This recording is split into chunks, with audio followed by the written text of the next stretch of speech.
Welcome back to the Road Show.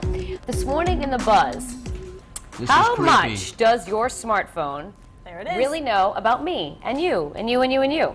Well, that's what members of Congress want to find out. After reports that users' locations were being stored in the phones, lawmakers called some of the top technology companies to Capitol Hill yesterday to talk about privacy, which is very important. Now, representatives from Apple and Google told Congress that by gathering information about a user's location, they're actually providing pretty valuable services that consumers want. The privacy debate became an issue a couple of weeks ago when researchers found smartphones like the iPhone and Android store information about where we've been. Many mobile apps then share users' information with third parties to tailor the ads they receive on those phones. Some people think it may just be a sign of the times. This day and age, it's going to happen. Big Brother's out there and everyone knows what you're doing at all times. It kind of bothers me that they know where I am at all times. To have people seeing where you are, that's kind of sort of creepy. All right, while it may be kind of creepy, it's also how some of those smartphones' most popular features actually work. Lawmakers say, though, something has to change. They're still gathering research, but both parties agree the current privacy laws really need an upgrade. Both Apple and Google point out their location-based services are optional and users can turn them off. I don't know, guys. I mean, do you think it's an invasion of privacy, these apps? And the way to they a work? certain extent. I mean, there's one way. I want them to know where I am because, of course, if I'm using a GPS, they need to know where I am in order to direct me to where I want to go.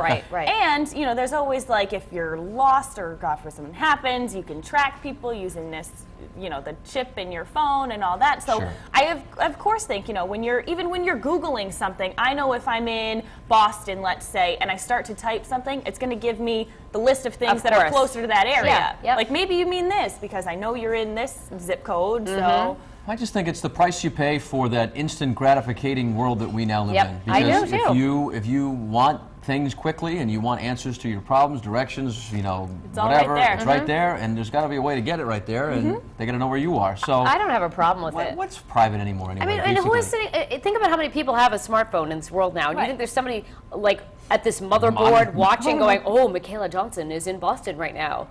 I'm going to go stalk her." Like, you know what I mean? Like, I don't think we need to worry about things like that.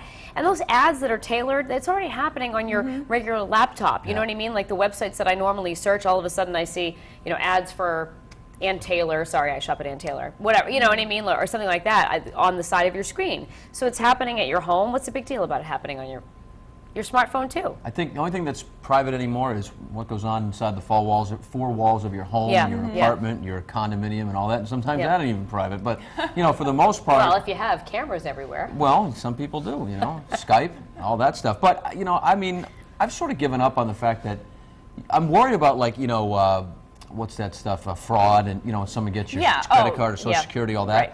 But you know, think about how many times you give out your Social Security number, you apply for a credit card, or you buy a house, or you buy a car, or you go to the whatever store. You know, you're always giving it out, and I mean, you just got to hope that it's not getting in the hands of the wrong people. Well, and for so many of those apps are, like you said, for a credit card, if you don't provide that information, you can't get them. You don't get it. So you have to, you know, you have to provide a certain amount of personal information in order to get the things that you want. Can I settle a score real quickly before we head over to Courtney about yesterday's Buzz when we talked about splits, you know, with celebrity couples and stuff. And we talked about Kate Middleton and the prince and how long their honeymoon was going to last. And Patrick said, oh, he can take off as much time as he wants, blah, blah, blah, blah, blah. And you said 2 weeks or less. I said 2 weeks or less. We just read a story on Fox that said 2 weeks or less. He has to get back to his job with the royal whatever. Look at, he's clenching his jaw. Do you feel better about yourself now? No, I just wanted to say, because you were very heated about that. You said he's going to be the king and he can take as much time as he wants off. And I said, I said he could if he wanted to. But he can't, because he's got a very important job. Oh, you know, are you enjoying pumping your own tires over here? No, but our viewers may want to know about the royal honeymoon, so I wanted to pass it along. It's a 2-week engagement. For answers to all of your questions, just log on to WPRI.com and search Danielle North. That's mean. It's just a You're quick being update. mean to me. No, I'm just telling you that you're wrong. Anyway, Courtney. This is a nice follow-up. Courtney, save us from this. We appreciate it. Oh, Patrick. Oh, you too. I'll tell you. You take your little smartphones and play some Farmville games while we here are talking about smartphone privacy. Some interesting points on the live blog and on Facebook. So let's start on foxprovidence.com first. This is from Smokey Wolf. She doesn't think it invades privacy. She said, I think people are thinking they can really actually see you and everything you do, but that isn't true. And this one here is from Joe. He says, I'm not concerned about the smartphone feature. If we want all the features such as GPS, then we have to sacrifice our privacy to enjoy the smartphone features. Bottom line, that's how the smartphones are designed. If you don't want one, don't buy one. Here is the poll right underneath that live blog. Do you think smartphones are invading your privacy? A, yes, I'm worried and it creeps me out. B, no, that's how the phone features work. We've got a few comments from some new friends on our Facebook wall. This first one's from Donna Mitchell. She says, double sword question. I don't like the idea of someone knowing where I am at all times, but I do like to know where the best place for Italian food is in Tampa. And Stephen Cody says, absolutely, I think they are invading our privacy. But I think they're looking at the big picture about our use and location, compiling hundreds of thousands of users together.